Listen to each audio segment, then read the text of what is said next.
Hey, so I know the title of this video is a little bit boring. I mean, who really wants to talk about domain names? But domain names are extremely important to your business, especially if you're thinking about putting your business online. And if you're using a private designer or even getting it designed by someone else, like a big company like web.com, knowing about this topic is crucial to getting what you want. And let me explain really quickly, but I'm going to make it super simple.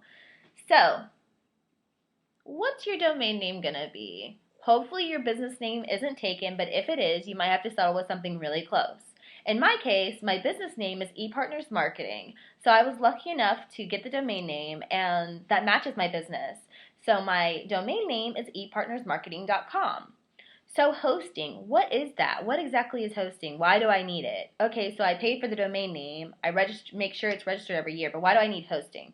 So this is why hosting is important.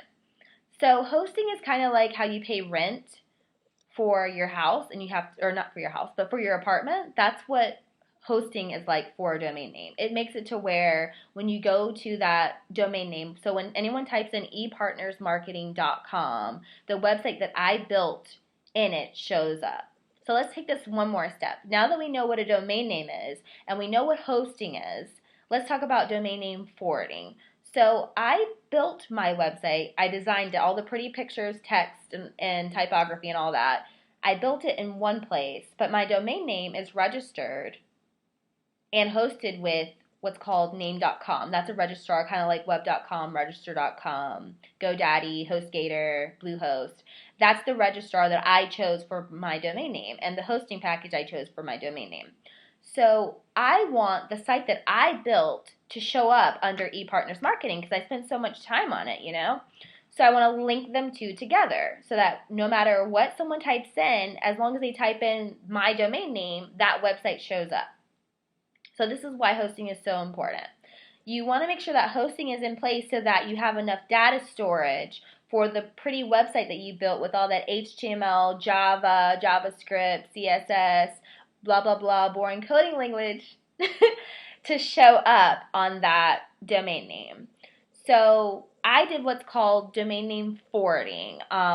Usually when you use an outside builder outside of the same one that came with your hosting package or with your registrar, um, it's going to have a generic domain name, like a subdomain name. Like, for example, with WordPress.com, like how before you got your actual domain name, it said ePartnersMarketing.wordpress.com. So that's kind of what it was like in the builder that I chose. It had a generic domain name, but I wanted ePartners Marketing to show up. So what I did was I did domain name forwarding so that they wouldn't see that generic domain name. They'd see the one that I made. I put in a request with name.com to do domain name forwarding with masking. That way they wouldn't know about the other builder I built my website in at all, and they would only see ePartnersMarketing.com. I hope that made it a little bit more easy or simple to understand, but I'll recap just one more time. So my domain name is ePartnersMarketing.com.